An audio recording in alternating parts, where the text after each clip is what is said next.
For my beef, I guess, from this week was Nike and Kobe Bryant. The estate agreed to partner up again, which means new Kobe shoes will be coming out, which is great. I'm totally a big fan, all that type of stuff. And I'm gonna be careful with how I phrase this. What really got me annoyed about this was the original reasoning that Vanessa Bryant stated for the estate deciding to end its partnership with Nike in the first place, which was, according to ESPN's Nick DePaula, you can look this up, was the estate was frustrated with the lack of availability of Kobe products, and which seems like the biggest reason was the um the expectation that the estate would get a lifetime deal from Nike, but instead Nike declined to do that and offered not a non-lifetime deal. Some of the details haven't been reported. Anyway, all that is to say, the original reasoning that she gave was limited availability of his products.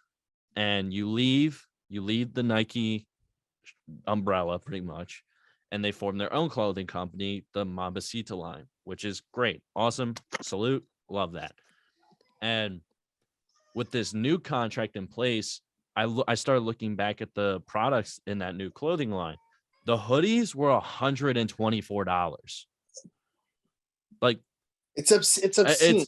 I get it. The demand for Kobe products has skyrocketed since he tragically passed away. But when you're talking about availability of products and how people can't afford it and how there are people that are buying it up in bulk and then reselling it, what do you think that $124 hoodie is going to do for that specific reason? And, and if the estate got a lifetime deal, congratulations. I'm excited to see new Kobe shoes with Nike drop, because Nike losing Kobe was, when I first heard the news, crushing. And it just seems I'm very cynical, like we've talked about throughout this podcast, very cynical. And if you were truly upset about limited availability to his fans, to kids that he inspired, I think you would make these more cost affordable. And it doesn't, for a champion hoodie to be $124, that shit better have gold in it. Like it, or make gold for you or something. Or like the golden goose that keeps producing. Yeah, exactly. And I instantly thought of this was, you got to give Stephon Marbury all the more credit in the world for making $25 shoes, $20 shoes. And that to me is, I feel like we need to do that. And this isn't to pick on the Kobe Bryant estate as a whole.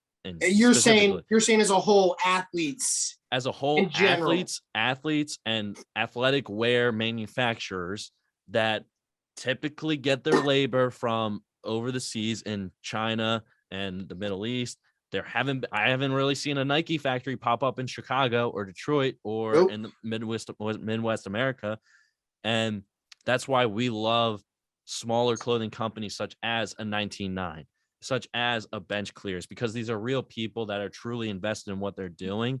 And they're not putting on this facade of, not saying that, the estate's doing that.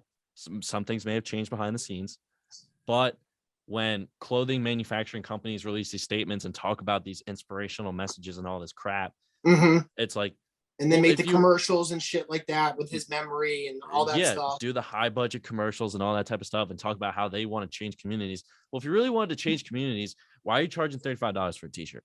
I think a lot of people in general, doesn't have to be kids, would love a brand that charges $20 for an athletic wear t-shirt instead of $35, or would charge only $30 for a hoodie instead of $45 or $50.